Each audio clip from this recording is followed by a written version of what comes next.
far. That extra gear, the first 3 steps. Huge strides in the performance. That I might not be the player I am today.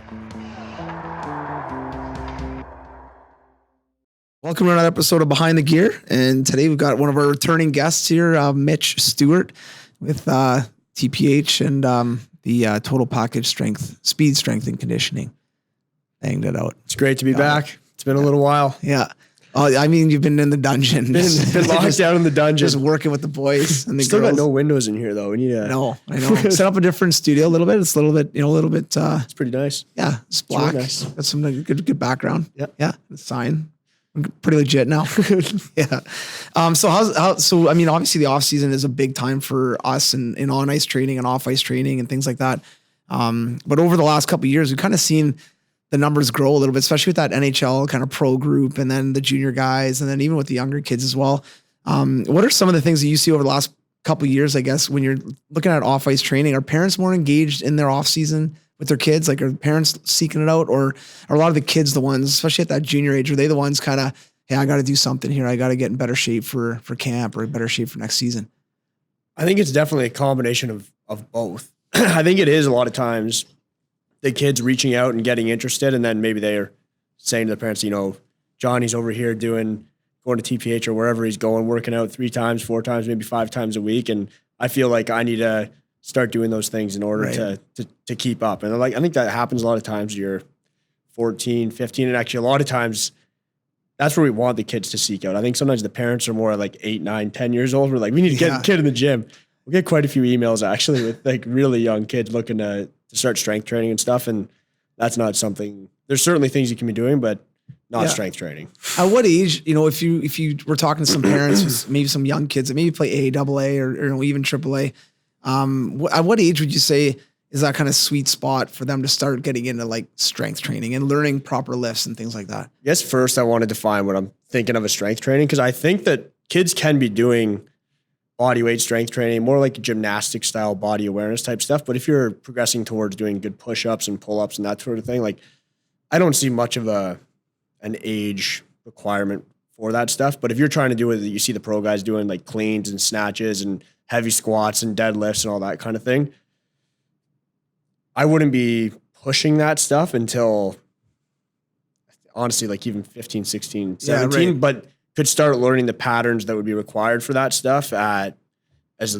young as maybe 11, 12, 13, depending on the level of interest. Like I wouldn't be pushing it at 11, but if like, man, my kid like really wants to start getting into the gym and start training, maybe like we can start learning some patterns with a dowel and whatever. But if they start getting bored of that and they want to start pushing like heavier stuff, it's like, okay, well maybe come over and do this for a little while, whether that's, I don't know, honestly, anything else. It could be like kettlebell stuff or like light.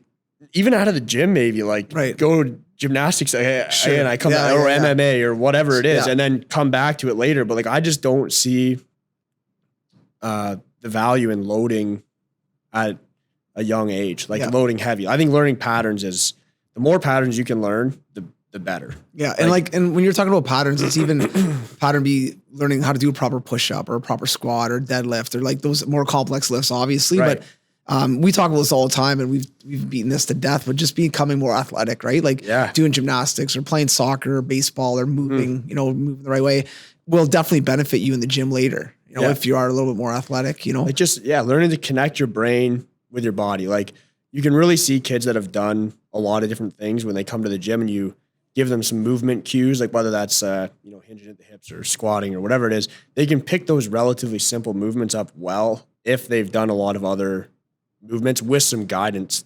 Like if they're just sprinting or just whatever, but if they've gone through, say, some track protocol stuff, like some skip patterns and some actual kind of drills, like track drills, then when you get to things like squats and deadlifts or whatever, I find that they have way more body awareness and they're able to pick those movements up pretty easily. Whereas others that don't have that background, or if they've been really isolated into one, we'll call it like a movement category from ages, whatever they started till they're starting strength training, they just have a lower movement IQ, I guess you could call it. And, and to pick up relatively simple patterns takes some time. And you got to take your time. Like you can't rush. Can't rush it. If it doesn't look good, we're not loading it. Like you don't want to build layers of strength on top of poor and faulty kind of movement patterns. So, Yeah, no, that makes sense for sure. variety. Isn't the buzzword for that right now is physical literacy? Physical literacy right? type That's thing, that's yeah. the big thing right now. Yeah. That's how you get funding from the government. You just put that, Put that word in there a paper. couple times. Yeah, there you go. exactly. So I've got a 5-year-old and a 7-year-old. So you're telling me right now that I got to get them doing a lot of push-ups, maybe some sprints in the backyard, some hill runs, like but it's mostly body weight stuff. Exactly. Right? Yeah. Okay, and around 11, we'll start hitting the dowel the weights bars. And heavy, okay. exactly. All right, I got it. Just got to write that down. Let my wife know. She'll be super pumped when I come home with a new plan. Yeah, exactly. It's funny though, like my little guys and my little guy and girl obviously they're young. They've been around, the gym and seen you and things like that. But my little guy once in a while will be like, I want to go to the gym, and no problem. Come, like, we'll go down and he can just run around and play on the rings and whatever, But I think it's important for kids, my big thing that I preach right now when I'm talking to parents, and especially young parents, is I think it's really important for kids to learn how to do like fundamental things like swim, ride a bike, walk, run, like those Jump. and it doesn't have to be in camps or clinics or anything like that or programs. It just go out as a parent, go to the field or get a ball and go kick it and do, just get the kids active, try to get them out, But it's amazing to see like young kids at, 3, 4, 5, 6, 7 years old and just get 10 kids to run and jump and hit whatever. And how some are really athletic just naturally, right? Yeah. And then some aren't. Yeah, And totally. not to say they're not going to become great athletes, but just the natural ability of some of these kids. Like, wow, you see some kids move, you're like, holy smokes, it's crazy at 7 years old that they can do that, Like one thing that really blew my mind, I still remember it. Like we were just doing rolls on like some very padded mats. And like a lot of these kids that were like 15, 16 years old, like they were kind of scared to roll. But I'm like, that's a problem, man. Sure, you go pick this weight up or whatever, go on the ice battling in quarters, but you're afraid to like roll. Like, I don't know. Yeah. I'm not saying it's going to make you an athlete or not, but like to be able to roll, but like just little things like that. At a young age, if you're not exposing yourself to, like you said, fundamental movements. Yeah. It's huge, man. Yeah. And that's building, builds that foundation at the young ages for whatever they're going to do, right? Whether they're going to play men's league hockey down the road or, softball with their buddies, doesn't really matter. But I think those, when you're young, you start to develop those patterns, like you said. And then for the kids that do get more into it, whether it's soccer, hockey, whatever, basketball, getting into that, how much of a benefit do you see with these 14, 15, 16-year-olds when they do get into weight training? Like what are some of the biggest benefits that you see when kids do start getting into weight training? And maybe you've had them for 3-4 months or 6 months. What kind of benefits do you see on top of just obviously they're getting stronger? Sorry, can you say that again? I was thinking in my head, I was still thinking about the last thing. So I was saying, do you like ice cream or slushies? No. Yeah. Okay. Yeah. No, but like once a kid starts weight training, like I remember when I was young and I started weight training, your body changes a little bit, right? So now you got a little more confidence, obviously. And then strength comes with it. There's no doubt. But is there anything that stands out to you when you see these guys and girls that start training that haven't trained really before, and then they get into it? Aside from strength alone, like are there other benefits that you see for these young kids kind of getting into it? Yeah, definitely confidence, which you already mentioned, and that's a huge one. And that's whether you're an athlete or not. I think that going to the gym can be a huge confidence boost, not only just from just seeing yourself progress in a certain way. Like from week to week, you can see that you're getting better. You can see that you're getting better. You can take that to other areas of your life too. And I think people can start to see like, okay, so if I, not in the gym, but even just if I follow this path in my life stuff, whether it's studying more for school or whatever, you'll start to see improvements. And I think that the gym is a good like kind of microcosm, I guess, of life in that sense. That for sure. Yeah. It's a good place to build confidence and relatively quickly. So when we have kids come in, the reason that we have our progressions the way you do, or one reason is like the beginning of our progressions are pretty easy, but then we can be like, okay, so see how that connects to this. And like, wow, you're getting way better. Like you're doing this now, and now you're doing this, and now you're doing this. Whereas if we were to start on, way up here, like let's say a deadlift, 50% of the kids might pick it up, 50% won't. And then it can kill their confidence. You know what I mean? So I think starting with something that they can understand and do properly, and then build and give that feedback that, oh, look how much better you've gotten at this, or much better you've gotten at that. I think that's part of why it builds confidence. It's because in the gym from week to week, you can see huge progress, especially as a beginner. Yeah. Well, and I remember even talking to Josh and yourself with some of the young guys that are in there they're not athletic at all, and how much they've changed, just how they walk. Totally. Right. And just how they run. And when they come in the gym, they're way more confident, but then even just technically, they walk better, they run better, they move better, Totally. And that's something that's a very non-athletic person to a couple months later, not even, they're all of a sudden, they're way more confident, obviously. But if you don't have a plan like you guys set up down there and you don't have a bit of a thing to follow, like for these young athletes that are coming in, whether they're elite athletes or not, but having a plan in place, I think is huge, number one. And then hitting milestones, kind of like you said, like if you start off with, let's jump over one hurdle. Okay, you did it, man. That's awesome. It's pretty easy. Yeah. But okay, that's good. Like step one, check. And then I think that is huge for just even guiding these athletes and these young people kind of the right way, Right. Like if they see something, let's say that like the NHL guys are doing, and I really want to do that exercise, but it's like, okay, well, if you want to do this, we can show you how to get there, but you're not ready for this yet. And sometimes we'll have to like really give it to them. Like, no, like you cannot do that. Yeah. And I think they do respect that at the end of it all, but like we will not budge on it. And then when they do follow the like our progression, they get to be doing those exercises. I think they can look back and they can say, okay, wow, I can see how, it was important that I did this and then I did this and then I did this and now I can do this. You know what I mean? Yeah. And like weight on the bar aside, but just the movement Right. itself, you know what I mean? Yeah. Yeah. And I mean, if that technique's better, like when they start out and go through those steps and they get, they're kind of, they're basically building their foundation. Yeah. If that foundation's better and their technique's better, they're going to be able to push way more weight and be way stronger, way more, as the ceiling going through. You make the ceiling a lot higher when you do that, right? Like if you just sprint and you don't, do any technical parts of it, you will get faster at sprinting poorly. Yeah. But then the ceiling on that poor technique will be a lot lower than the ceiling of good technique. So like and same with anything else. Like if you load a pattern, you will get stronger on it, but the ceiling for the way that you're doing it, if it's faulty, will be a lot lower, not to mention that it could, result in injuries or whatever. Yeah, right. Yeah, no, for sure.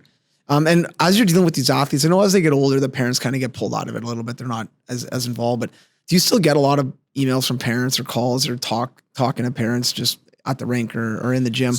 And, how are they with their expectations and stuff? Like, has it been pretty good? And then overall? I think overall it's been really good. And a lot of it is nutrition though. Like a lot of the questions that I'll get will be nutrition, not necessarily training. We'll get the odd training question. Like I think, and I like these a lot actually. Like I think my kid needs to do more of this, and then I'll send back an email. But well, we're doing it like this right now because, and give all the reasons, and they've been very receptive. Like anyone has ever like said, I think, and then I give an explanation. They're like, okay, I get that. That makes sense.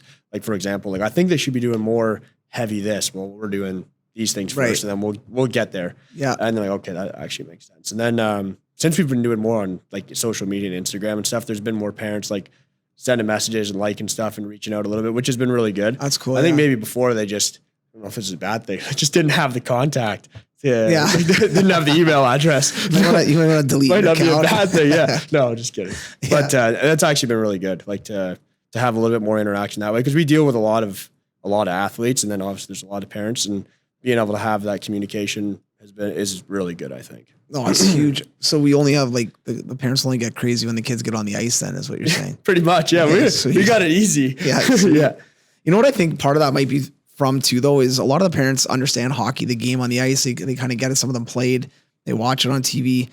So they a lot of them feel, some of them do have really good knowledge in the game and what's going on, but some of them have no clue, but they maybe watch. And so now they're getting pissed off because that drill wasn't good, or my son didn't get enough reps, or whatever it is. Right. Yeah. Whereas I think a lot of these parents have no clue about the gym and what's going on. So you could say, yeah, we always get them to do handstands in the gym because that's okay, perfect. That's great. Right. That's good. Well, or if we had them doing handstands on the ice, parents be like, what are you doing? Well, this is why we do it. Yeah. Like, no. Yeah. Right. It doesn't work quite the same. No, exactly.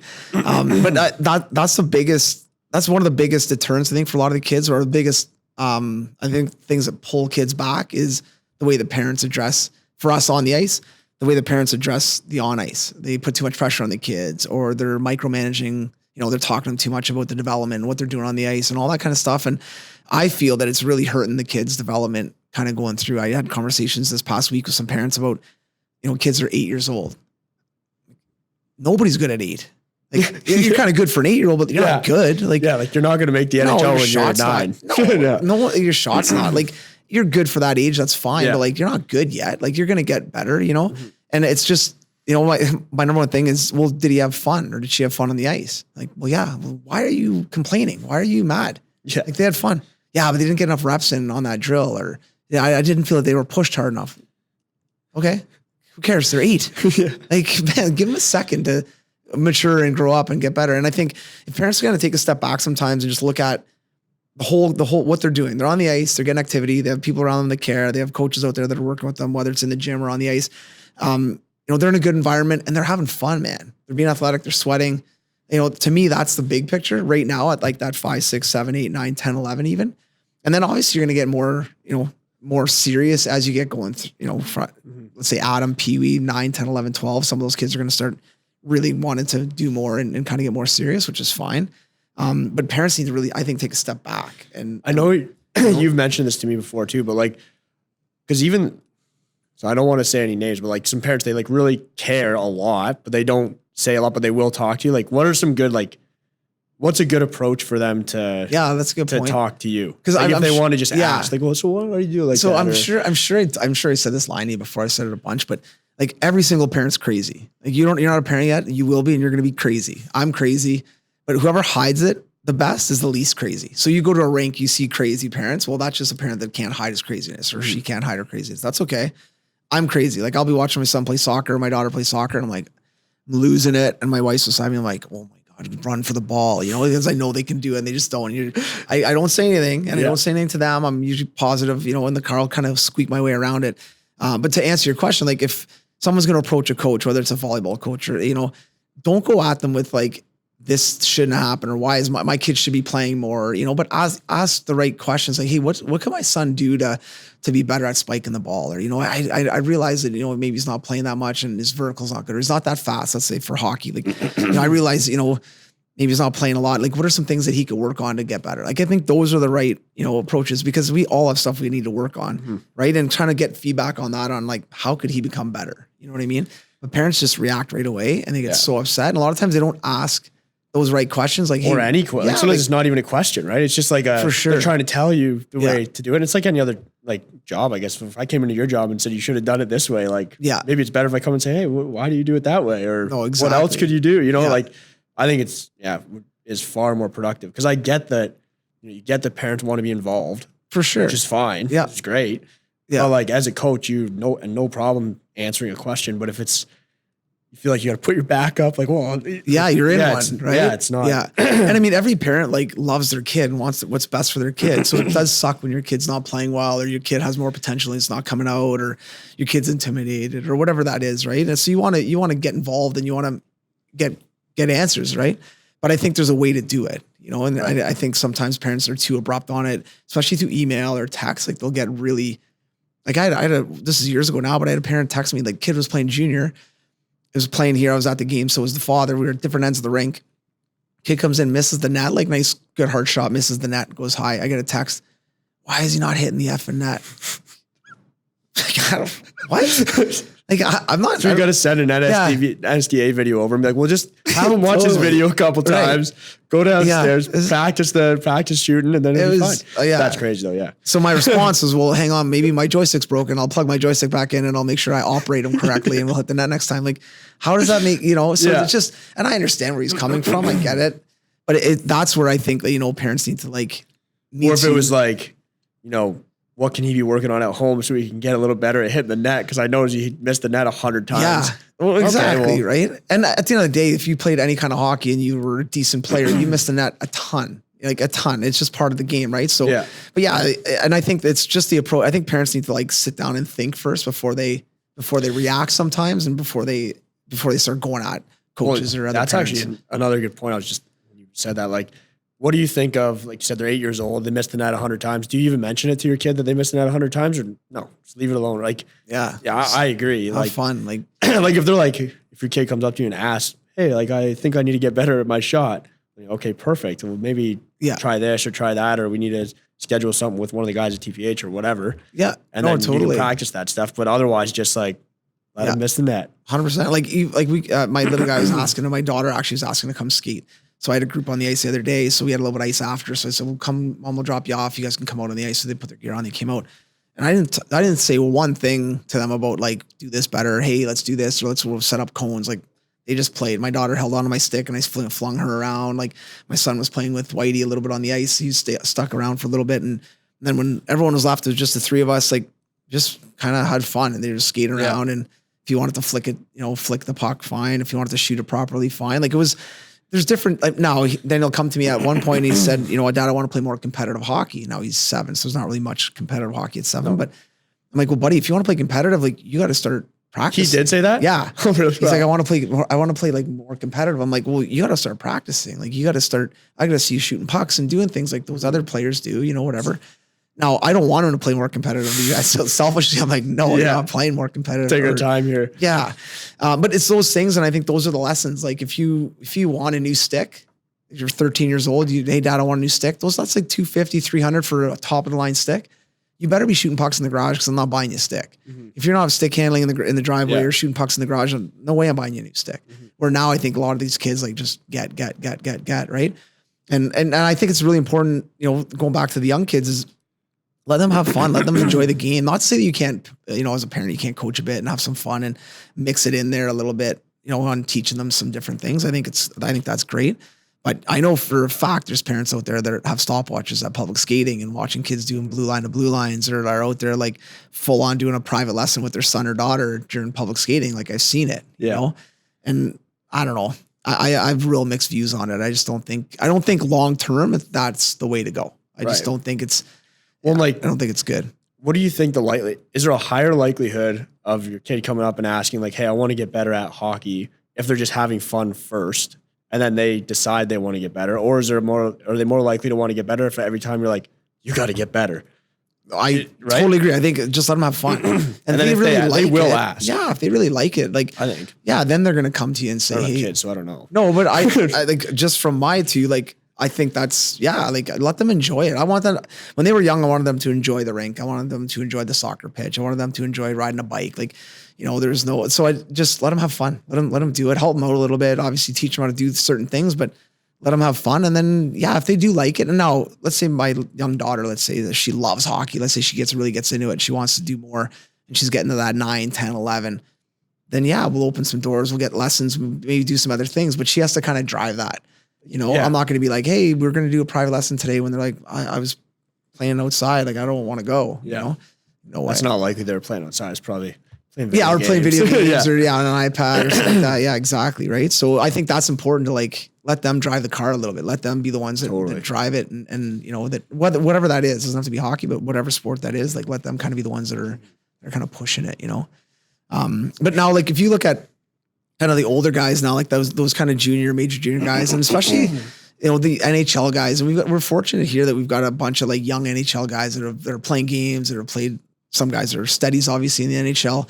But when you look at those guys, is there a common kind of denominator between, let's say the high end guys, the AHL, NHL guys? Is there a common kind of denominator between all those guys? As far as I know, they're all different. They're all super, super different. But is there one or two things that you can kind of pinpoint just on the off ice piece of it, that is kind of common, among some of those high end guys? They like to work like hard. Like they don't like, by that I don't mean to, like, they don't like to just come in and like lift heavy weight and then sit around for a bit. Like traditional strength training, you'd like lift and like sit for a while and lift and sit for a while. And we do a little bit of that, but like every time they come in, they like to push themselves like hard. Like let's say it's, on the assault bike or a little circuit or whatever. But I'd say 90% of the guys they love, hate it. Like they feel like they want to do that every day, but they also like, they don't love it, obviously. Yeah. But they do want it. Yeah. And that's pretty common across the board. Like we've got finishers most days, and guys if we're not doing them, they're asking for them. Like what's a finisher today? We want to do a finisher. And then we'll say it, like, oh damn, I don't want to do that. But like really they love it. Like they love working hard. No, it's cool. And so I think like that's something that I see translated on the ice as well. Like those high end guys are also sometimes the hardest workers on the ice. And just even in the group that we have, like, and they'll ask like, hey, we want to do battle drills, and battle drills suck. Like it's kind of like assault bike or finisher, like doing something at the end of a workout. It's hard and it's tiring, like 10, 15 seconds of battling with the player one-on-one trying to protect the puck.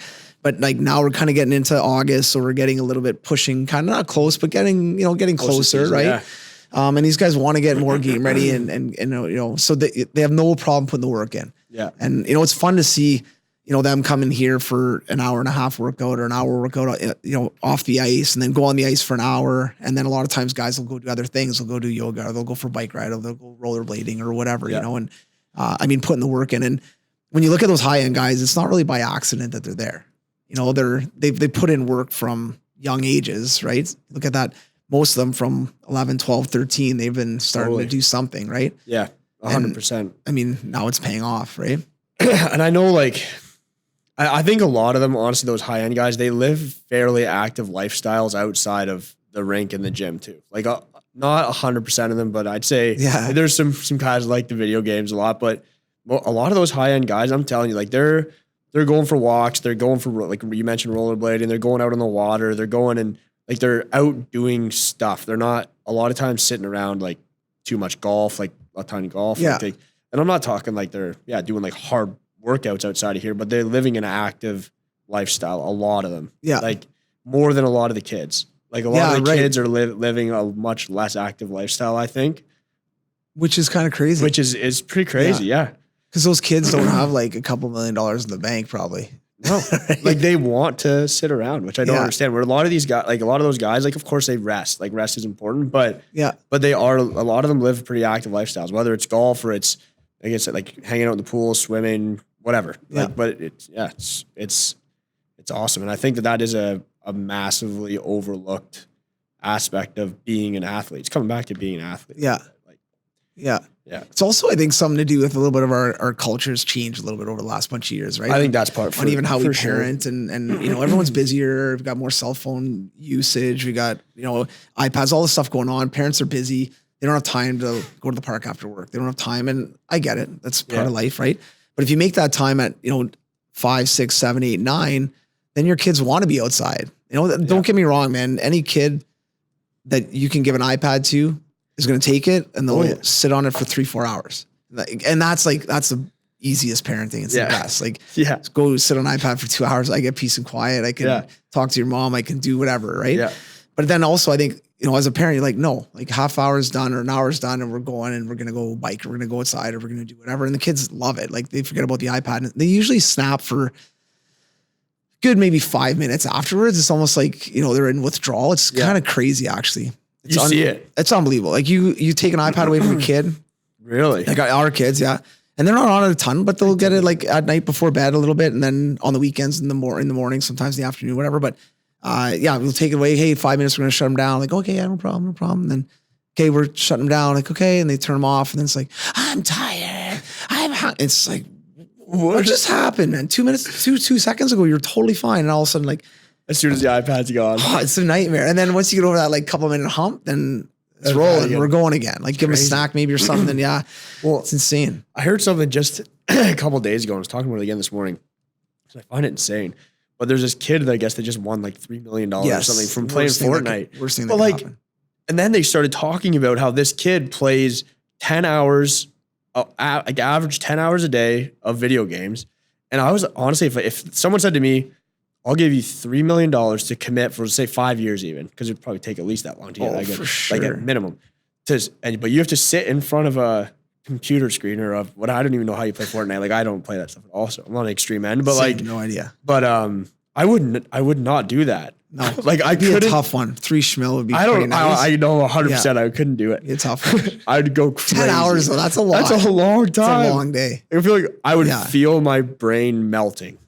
Imagine though, like. Oh my God. Like, can you imagine this kid's not going to stop now?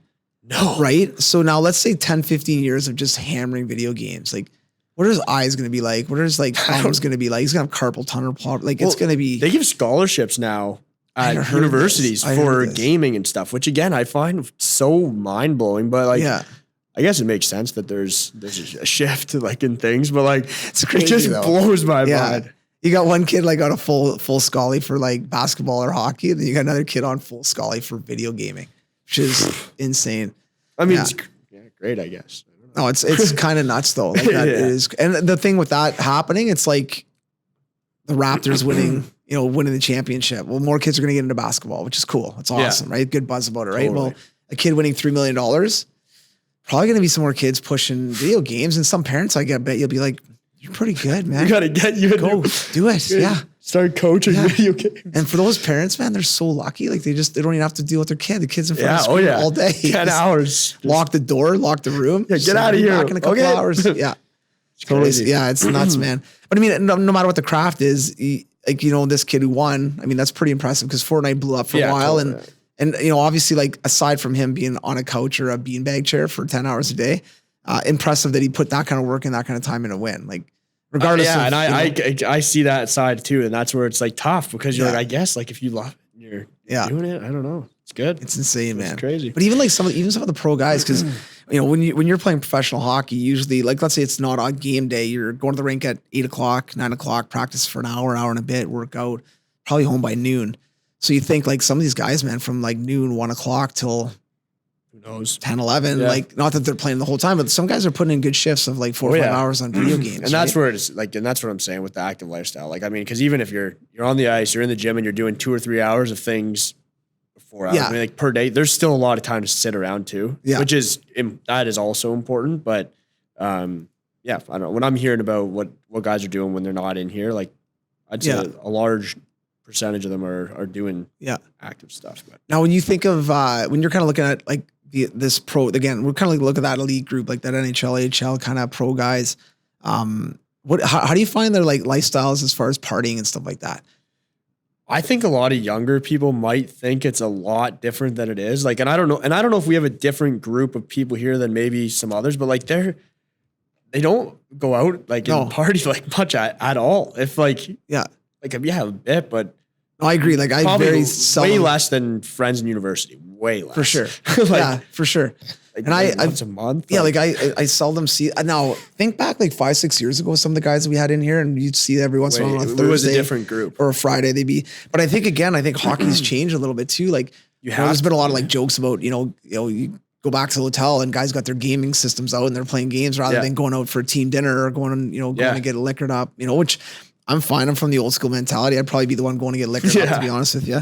But you see that kind of shift. Then I think you see it now with these young players that are 19, 20, 21, 25, in that group that, they still go and have fun and pick their spots, but they're not going out 3-4 days a week. They're, not a chance. And like, I think that a lot of times people think they're partying like crazy in the summers, and there's guys doing that, and it makes the news kind of thing too. For sure. Right? Like, people hear about those guys, like everyone's doing it. Yeah. But like, I think that the percentage doing that is a lot smaller than the percentage of guys not doing that. I think. Yeah. From what I've seen and dealt with a lot of guys, obviously, and you don't see a ton of it, and they're pretty good at hiding it too, I guess, maybe when they do it. Yeah, but during the week, never. I was gonna say, like, even on the ice, I don't ever see anybody like hung, or like once, maybe it happened once, and the guys are all laughing about it and like joking about a guy being hungover or whatever, but hardly ever, man. I don't think keep it to weekends, and it's not every weekend. Yeah, no, exactly.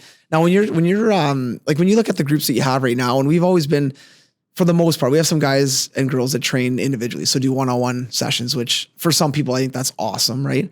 For the most part, a lot of our pro guys, a lot of our older players, like the junior guys up to pro, train in groups of like 3-4 guys. What do you like? What I see with that is I see guys motivated and pushing each other, and maybe you have a crappy day, you get out of bed, you're like, I don't want to go work out today. And then you're like, oh man, the boys would be there at 8. I got to get in there for 8, and you kind of go, right? So do you see a benefit in either one, or do you think it's really dependent on the athlete? No, I think everyone should strive to be in a small group setting. Yeah. But like, that being said, one-on-one training to me is an education tool. So like, if you are not able to perform movements well, or you don't understand what you need to do to some degree on your own, then you need to do one-on-one stuff just to get educated enough to operate in a group where you're getting cues from the coach, but you're not being taught from scratch. Right. Do you know what I mean? So in a group, you can't have 3 guys that know what they're doing, and then one guy that you have to teach everything. You know what I mean? Or a lot. So what we try to do is we'll have people in a group, and then if we progress to something that, say, one person in the group's not able to do, then we'll say, I think we should do 2-3 one-on-one sessions, clean this up, and then jump back in the group, which makes, because the environment of like a group environment that's what they're used to as athletes, like being together and pushing each other and, kind of feeding off each other's energy and that type of thing. But we also can't put them in a dangerous situation where they don't know what they're doing, and they're doing potentially some exercises that they shouldn't be doing, or working with guys that are way stronger than them, so we need to be cognizant of all that stuff. Yeah. But I don't see one as better than the other at all. Yeah. I see them as 2 different tools, and I think that both are really effective tools. And I think it's important to identify when an athlete needs one-on-one attention and when they need a group environment, because I had a couple guys that loved doing one-on-one stuff. And I really think you should join a group. Like I'm literally half the time, like I'm not saying much. Like I'm you're kind of, I'm enough, here right? and like I'm saying, all right, you can put another 5 pounds on or whatever it is. Right. But I'm not like coaching you through the movement. I'm not doing a lot of that because it looks good. Yeah. And then it's like, so now what you need is you're weak. So you need to get in a group of guys where you're going to push each other. You're going to, you know what I mean? Yeah. But you can't go in that environment because it can be just as bad as it is good if you suck at stuff, because you're going to hurt yourself trying to keep up. Yeah. So they're two different tools. And I think that it's really important to do one-on-one stuff first. And it should be very driven by education.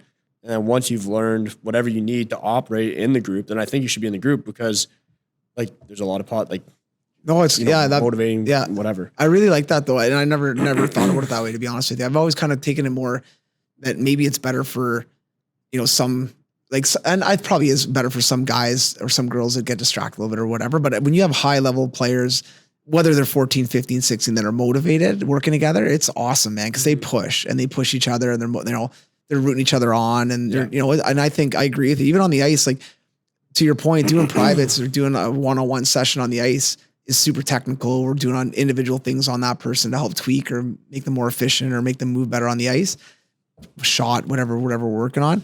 But then you put them in a group, and it's really hard to hammer those, like if they don't, it's to teach them that individual shot, because they just want to keep up. They want to battle. They want to go through, with the other guys or girls, whoever they're on the ice with. So I think it is a really, really, really good point to, once you get your technique down and you're getting solid at your movement patterns and all that kind of stuff, that group is so much more motivating and probably, let's be honest, so much more fun on a daily basis, as far as having 3 or 4 other guys that are there that are training and kind of pushing the same way. Mm-hmm. And that's like, I think a lot of people look at trainers sometimes, they can be like a little bit like cheerleaders like that. None of us are down there to pat you on the back like all the time and tell you, like, as much as I was talking about the progressions, we are there to be like, you're getting better, whatever. But like, we're not putting pom-poms on and be like, yeah, great job, you did, we are, go to school and spend a lot of time in the stuff to learn the stuff, to educate and to whatever, not to just be cheerleaders. You know what I mean? And I think that the way that we have things set up down there, it's pretty clear that that's the way we are. And if you want a like motivating environment, it's not the trainer that's going to give you that. It's the group. It's the culture that's been built down there. It's not, you know what I mean? Yeah, I know. It makes total sense, man. Yeah, for sure. And I think on the flip side of that, if you had, maybe a mother or father, someone my age that's overweight, wants to lose weight, or is really weak and wants to get stronger, I think then those one-on-one sessions are better to get, all those certain goals, right? For sure. But when you're dealing with the elite athletes or any kind of athlete like that, I think, it's pretty, and I do think sometimes too, so movement and stuff aside, that environment can also be very draining.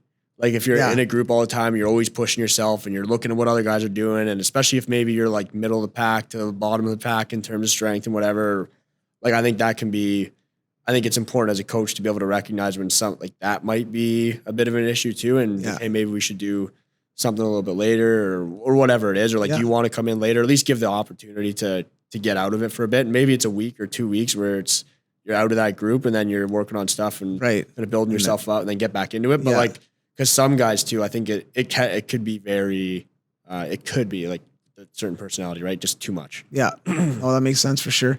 Now you guys have done a really good job. Like you, Josh and Trev have done and Maddie have done a good job of like changing things around a little bit sometimes down there. So for instance, you guys go, do beach workouts and stuff like that. What would a beach workout look like with the, kind of that group of guys, and how many guys did you have out and what kind of stuff do you normally do when you guys are out there? Well, usually anywhere from like, if it's the pro guys, like 12 to 25 guys will kind of show up and we'll do a quick little circuit. Like, so for example, today we did some med ball heaves with some shuttle runs and then some quick feet stuff. And then in the water, and we did a bunch of kind of just different drills in the water. So like lateral shuffle stuff, get under the water, do some arm movements, do some different things like that. So we'll go like med ball heaves, shuttle, quick feet, did 4 sets of that. And then we got in the water, did some stuff, and then came out and just played volleyball. Cool. Yeah. So it's fun. It's a tough workout, and the guys, it's pretty low impact. So we'll do it a lot of times on a little bit of a deload week. Yeah. But it's still pretty tough. Yeah. I was talking to a couple of guys this morning when they came back from they were like, pretty how crushed was it? today, actually. It was pretty hard. Yeah, and they're carrying their not bags. much of a And deload. It was pretty hard, actually. more of a load. Yeah. Yeah, they were going on the ice, and they're like, I'm like, how was it? Like, it was pretty hard. It was a tough one today. A couple of them came down to the gym after just to say, I felt like crap on the ice. Perfect. Yeah. Thanks a lot. Yeah. When you guys are doing that in like a public setting like that, are there people that kind of stop and watch you guys, or like what's going on here? There's a couple people like today, like a lot of times we're early enough that there's no one really there. Towards the end, there were a few people that are around there sort of sitting and watching. We were all in the water, and there's a couple people like watching us in the water because we're a pretty big group of people, like guys just like doing different stuff in the water. I imagine it looks like, who are these guys part of? What are they doing? So there's a couple, but I'm sure if the beach was busier, it would attract some. You got to go there attention, like 12 noon. Yeah, exactly. On a Saturday. Yeah, it'd be fun. Yeah. And where do you get, like, where do you come up with, or where did you get these, like, let's say for instance, a beach workout, obviously doing research and stuff like that. I know you've done them for a while, but where do you get your ideas or get new ideas from? A lot of it now is collaborating with other coaches. So like having some guys in the NHL and stuff, obviously they all have strength coaches there. And I do, like, they'll always send stuff that they recommend that the guys are doing in the off season or whatever. And I'm always looking at that and calling them and talking to them and trying to kind of, I guess, educate myself through those avenues now, where a lot of times, like earlier on, it was more textbooks and professors and whatever, right? Whereas now it's more other people in the field and collaborating and discussing different things that way. But so I mean, in Philly, they do a lot of pool workouts, like not a lot, but they include pool workouts. So cool. I've talked to Chris out there quite a bit and looked at his programs, and I've incorporated some of that stuff into what we do here. So cool. And then as far as building like actual just in the gym, like kind of in the training center, off ice programs and stuff like that.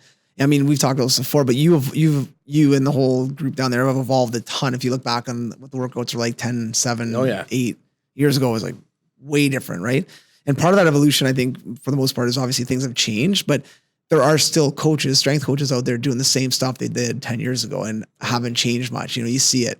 And what for you, I guess, how did that evolution happen? Was it just more like researching, reading, collaborating with other coaches, things like that kind of got you on a different road, on different things that you were going to be kind of definitely largely that. And I think that I do a reasonably good job at trying to look at myself and be like, okay, what do I think that I'm good at teaching, and what am I really interested in teaching, and how can I get better at that? And then what are the things that I think are important for athletes to learn that I'm not that good at and that I could be better at, or who can I learn from, who can I seek out? And then that's where a lot of the other coaches that are here currently kind of come from too, is recognizing their strengths and utilizing their strengths. And I don't just write the program and say, all right, this is the way we're doing everything, but trying to work together with all the other coaches and understand what their unique backgrounds are and identify what aspects of that could be beneficial and will be beneficial for the athletes that are coming through here. So that's one thing that's actually been pretty exciting, is that in the beginning, it was a little bit more like it was my program a little bit, like thinking up all this stuff. Whereas now it's kind of grown beyond me, which is awesome, because we've got mobility coaches that are great, and they do things that I can't do that well. I understand it, but like I can't demonstrate it like Zach demonstrates it. And like Josh, like I can't demonstrate certain things that he can demonstrate. Like I get the mechanics and I get all that stuff, but the way athletes learn too is they got to be able to see it done pretty well. Like you can't just explain it and then maybe draw a picture on the board and then half-ass show it. It needs to be good. So like I think being able to identify what we need more of here, and then either one, going to learn it myself as much as I can, or find someone else who can come in and teach it and do better. So like, I'm not trying to be like the guy that has all the answers, but hopefully have somebody around that does have those answers. Yeah. And I'm always looking for people that can be part of that network and part of what we do. Yeah. Whether they're physically here or outside of here. Like we've got guys working with a naturopathic doctor out of Burlington. Like 3 guys work with him because I'm looking at a lot of his work, and one of the other guys did it, and start to talk to him, and like, all right, well, I think that these other 2 guys should be seeing him as well. So now we have that resource, and they're getting great results with it. So it's being well connected, I think, and just knowing when and who should be doing what, and having the right resource for them to use, whether it's me or not me. Yeah. It's all about them. Yeah. And trying to make them as the best they can be, and giving them the right advice or sending them to the right people. Yeah, which I think is huge. And I think like that's kind of what I see with you, and not to pump your tires, but that makes you a good coach is you're always learning, right? And you yourself have gone to like a lot of other places to even train and check out what they're doing. Like I know gymnastics and MMA, like the adrenaline and the different things like that, where you've gone and actually taken classes and done it and tried it out, which I think is cool because then you get a good feel for it and feel probably like a fish out of water at times, and then it's more comfortable. And like the first time walking into like a gymnastics gym and like I was like, I think I know what it feels like now for people to walk into the gym for the first time because like I'm looking around like I don't know how the hell to use any of this stuff. Yeah, and, like it's but it's I think putting yourself in those situations is important. And you know, I learned certain things from doing that we even use here. But we're by no means teaching gymnastics. No. You know what I mean? Sure. Like, but there's some great crossover in some of those other disciplines where, you know, their mobility and some of the movements that they do are great crossovers for hockey guys or, you know, different sports, right? Mm-hmm. So I think it is cool to be able to obviously add that stuff into those programs and add some variety, which I think is cool. But I think it's also really, really important to be able to collaborate and be able to hand guys off. Because a lot of times I find skills coaches or strength coaches, or whoever it is, you kind of feel like that's my guy. I don't want to lose, you know, and if you're confident enough in what you do, you're like, no, man, go try it out. Go skate with that person. Go work out. Go do a workout at this spin class or whatever. Mm-hmm. And, you know, and pretty confident that they're not just going to be like, well, I was great. I'm never coming back. Yeah. You know, like they're probably going to be coming back. Yeah. I truly believe that like, if you are in it for them and not for you, and I think what you're saying, like a lot of guys want to hold in that, you're in it for you at that point. Like, yeah, right. You know what I mean? Like, and you'll end up doing much better for yourself and for everyone else if you're doing it for your, you know, for the athletes and for whoever it is that you're working with. Yeah, more so than yourself. Yeah, no, definitely. Now, are there any kind of things that pop out at you right now? And I've asked questions to a lot of guys over the last while doing these podcasts. But is there any characteristics that pop out to you when you look at like some of those high end pro guys, some of those high end junior guys, some of those high end midget guys or girls? But is there any characteristics that you see that kind of pop with the top of kind of all those age groups? You know what I mean? And even some of the young kids that we see that are coming in, like I know for on the ice for me, one thing that pops to me is like obviously work ethic. You can see it right away. The kids that just work, you know, the kids that just grind it out, work hard the whole practice. But one thing that above and beyond that for me on the ice is just that attentiveness. And you know, like when you're looking in their eyes and they're being attentive, they're looking at you, they're engaged, they want to get better. That's one thing to me that is massive. And the other thing too that I find separates guys is that respect thing. Like, thanks. Hey, Blazer, thanks for coming in today. Or hey, you know, thanks for the session. Like, and not everyone does that. No. Right. So those are like, to me, those are like just things that aren't shooting, aren't stick handling, aren't skating. There's nothing to do with that. It's just, to me, those are a couple of things that separate a lot of the guys in a 20-person group or a 10-person group or a 5-person group. That's what, to me, separates, you know. Now, if they're not very good at their sport, that makes it harder. But if they're combine that with some skill and, you know, then I think that'll go a lot further than just being really, really good, you know, skater and not working hard and not having much respect and not listening or paying attention. You know what I mean? Yeah. No, and I think we're pretty fortunate that almost everybody that comes here is like that. Like, you know, I'm always giving guys like on the way out, like fist bump, hey, thanks. Like they'll thank me, whatever. Trev has his own little handshake. Josh has got his own little thing. And like everyone, when they leave, like whether they were working out with you that day or not, they'll go up to all three of us and like give like me a fist bump, Trev his little handshake, Josh, like, and they always like will go out of their way to say goodbye and thank you to everyone. Like that's not just who, like if it was me working with them or it was not just that one person, but literally, and that's one thing that I love. And we try to really, like, we're a team down there. Like it's not like we have 4 trainers and you're coming when you're just with this trainer. You're just like, we work together on building programs. We work together on executing the programs. We work together on all that stuff. And I think with things like that, I think guys recognize it, but coming back to that. Like, now, when you think of those handshakes and stuff like that didn't always happen. So that's something that's kind of evolved. Yeah. But who were a couple of guys that kind of started doing that? It started like kind of a lot of times pro guys. Like I think of a guy like, you know, Boone Jenner, right? Yeah, like, 100%. He's always, you know, and it's awesome though, right? Yeah. But even like when we talk to young players even, but let's say you're leaving your junior rink or you're leaving your pro rink after practice. Well, how many guys just leave?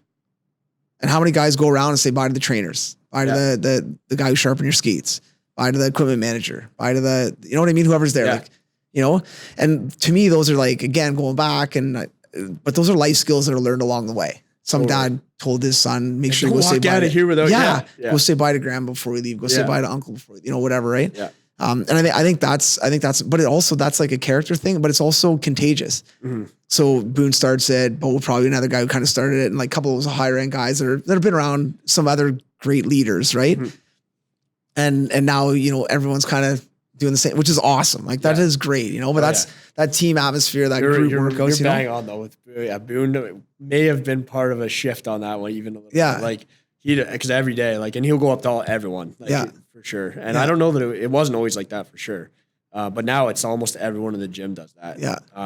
Which is pretty cool. No, it is good. It's the same thing with like guys working out at the OHL level. We've been working with the Knights for a long time, you and I, on off ice and on ice, and every once in a while you get one person that just brings more guys in, right? Like you get a guy like a Kachuk who brings more guys in, maybe not in the gym, but on the ice. But you get a guy like an Oli Mata or a guy like a Bo Horvat who, more guys, I'll go work out after practice, instead of dogging it and trying to dodge the workout and do a couple reps and take off. Like and it gets a little bit contagious. And then, And coming back to the characteristic thing too, even like I think that the real good pros are really good at seeing what other pros are doing or other whatever, even when they're younger, and then be like, I think I need to get better at that. And then they'll commit to do it, being better at it, whatever it is. Like whether it's even if it is like a handshake on the way out or whatever, like why have I not been doing that? Like totally. That's a Mitch great point. I see Trev every day and I don't do that. Like I should be doing that. And then on the ice too, like they might see stuff or in the gym, like, man, why don't I do like an extra rep or whatever, like now and then, or why don't I once a week, like just add something myself? It's like, you know what I mean? Or whatever it is. But I think that pros are really good at like reflecting on themselves a little bit and like looking around and seeing what other people are doing and then like identifying like what things they should also be doing that maybe they're not doing right now. Yeah. Like they're good at growth. You know what I mean? Like figuring out how they can grow. Yeah.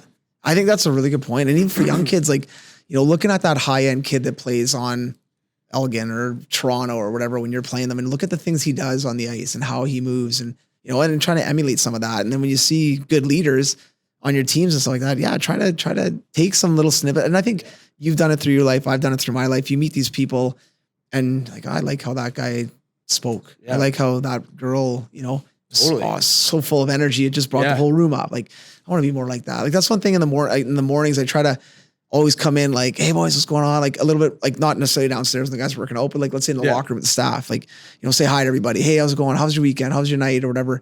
Because mornings sometimes drag for some people. And like right away, sometimes I find that if somebody comes in like that, energy a little bit. Well, it's like, hey, what's going on? Crack a couple jokes, whatever. But even if I'm sitting down and somebody else comes in and is like that, it kind of brings up the energy a little bit. People are laughing and, kind of talking or whatever, but it kind of changes that whole atmosphere. But back to your point, like some of these higher end players, you can see them learning along the way and then passing it along, which is awesome. Yeah. And I think everyone sees it and it's whether or not they take action on it too. Because we've even asked guys like, say in the OHL and some other guys on the team might have been drafted in the NHL. Well, what is this guy doing? What is this guy doing? Who, this guy might have made it. And like, what did he do differently than this guy who's still there? And they see it and it's whether or not they actually take action on it. I think that's part of like you said, making, whether it's a character thing. I think like to have that. No, it's huge. No, for sure. And I think that's part of that's part of being a good pro. And I just talked to a junior group about this the other day about what is a good pro. And I'm not saying necessarily NHL, but what is a good pro? Like being on time, being courteous, all those little things, right? Working hard,